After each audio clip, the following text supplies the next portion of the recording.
Hasbunallahu wa ni'mal wakeel. Allahu akbar. Allah. Allahu akbar. Hasbunallahu wa ni'mal wakeel. Allahu akbar. Allahu akbar.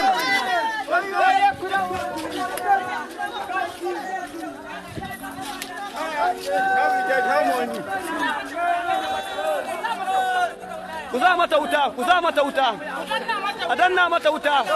Kudanna wuta, kudanna wuta. Kudanna wuta. Kudanna wuta. Ai masa bidiyo a tura masa yado da uban.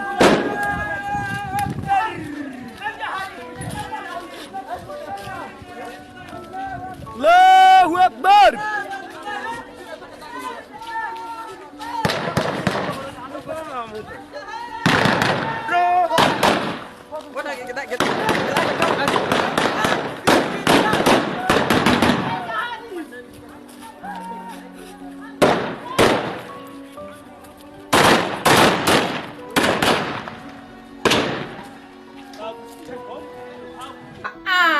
Wàhálà ti wà, wàhálà gidi leléyìí, ogun mà ti dé báyìí ẹ̀yin èèyàn.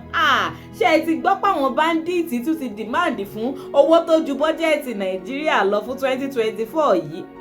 Ẹ tí ì gbọ́, ẹ súnmọ́ bí ẹ jẹ́ ń já yín sí news tó tún ṣẹlẹ̀ báyìí o. Ṣé ẹ gbọ́ pé wọ́n lọ kidnap àwọn kan ní Kaduna lọ́jọ́sí? Àwọn 16 tí wọ́n ní wọ́n kidnap ní Gòníngórà ní Kaduna lọ́jọ́sí o. Àwọn kidnappers àwọn bandits báyìí wọ́n ní kí ààrẹ Tinubu bá fẹ́ káwọn fi àwọn 16 people yẹn sílẹ̀, wọ́n ní kán fáwọn ní 40 trillion naira. Ṣé èèyàn rí pé wàhálà ti dé báyìí, wàhálà gidi rèé. A ti wọ̀ ọ́ ní Nàìjíríà. Ó kù bí tá a bá yàrá já sí báyìí. A sì ń pariwo pé ká pín wọ́n ní rárá kò rí bẹ́ẹ̀, ká ṣàjọjọ wà papọ̀. Ṣé tí nǹkan ò bá wá ṣe é ṣe papọ̀ mọ́ wọ́n ní òṣàbò ò lè gbèmí ní ṣe bí bó ṣe bá mi. Eléyìí ti fẹ́ lágbára jù báyìí o. 40 trillion naira tó ṣe wípé ó ju bọ́jẹ̀tì Nàìjíríà lọ fún 2024 yìí náà ni àwọn bandits, àwọn kidnappers wọ́n gbórí gbóyà mọ́ sọ pé kí ìjọba ààrẹ Tinubu kókó fáwọn. Kì í tún wá ṣe 40 trillion yẹn nìkan o. Wọ́n tún dìmáàdì fáwọn nǹkan míì tó pọ̀ yanturu. Ṣé yìí ò lè tí ì gbọ́? Ẹ súnmọ́ bí ẹ̀yin èèyàn kẹ́ ẹ tún wá gbọ́n tó tún ṣẹlẹ̀ báyìí o lórí ọ̀rọ̀ àwọn bandits yìí.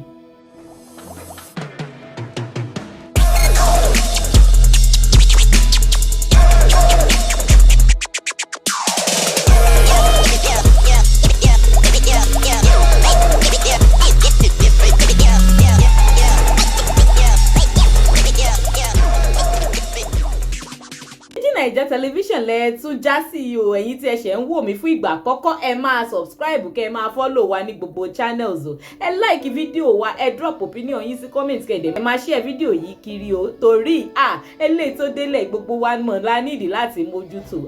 Nígbà táwọn kidnappers, àwọn bandits, agbébọn, agbésùnmọ̀mí ṣe bẹ́ẹ̀ rí wọn. Nígbà tó bá lọ ń demand fún owó tó ju bọ́jẹ̀tì Nàìjíríà lọ, ẹ dákun, wọ́n ní lẹ́yìn 40 trillion, wọ́n ní ìjọba ààrẹ Tinubu gbọ́dọ̀ fáwọn ní 11 e-logs.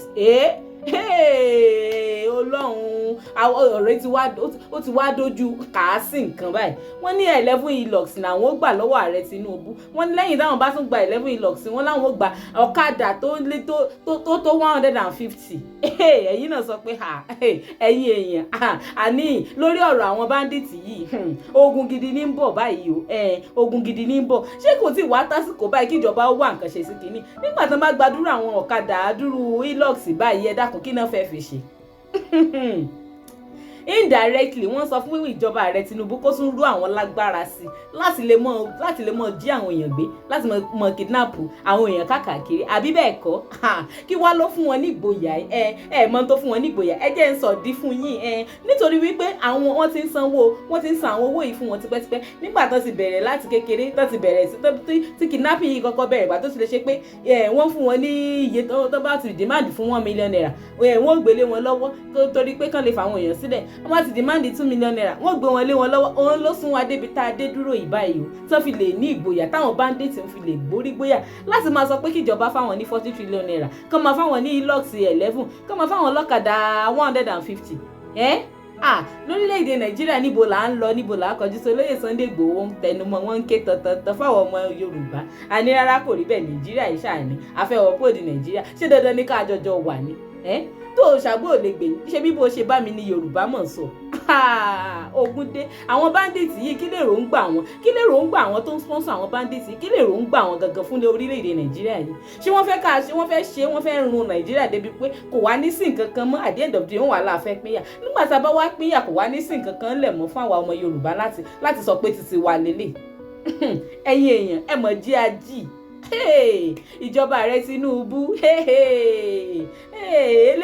eléyìí ti ń kọjá bó ṣe yẹ o ẹ̀yin èèyàn eléyìí ni mo tún gbé wá news yìí mo ti tún wá gbé wá fẹ̀yìn tèmi lásìkò yìí o títí dìgbà mi tí màá tún mú nǹkan mi wá fún yín ẹ má gbàgbé láti máa subscribe kẹ̀dẹ̀ máa follow wa ní gbogbo channel ẹ sì máa tẹ notification bell yín so that by the time tàbá tún ṣe mú update mi wá ẹ̀yin lẹ máa kọ́kọ́ máa gbọ́ tẹ́ ẹ máa mọ bó ṣe ń ṣẹlẹ̀ torí ètì gbogbo ọ̀gbọ̀n gbúdọ̀ jọjọ sí ètò ààbò lórílẹ̀‐èdè Nàìjíríà yìí máa like fídíò wa kẹ́ máa fi gbogbo ntẹ́yìn náà bá lérò sí comment kẹ́dẹ̀ máa share káàkiri kẹ́ máa create awareness yẹn kí gbogbo àwọn tí ò bá tí ì mọ̀ tẹ́lẹ̀ káwọn náà lè máa mọ bó ṣe ń lọ ní o ó dàbọ̀ o.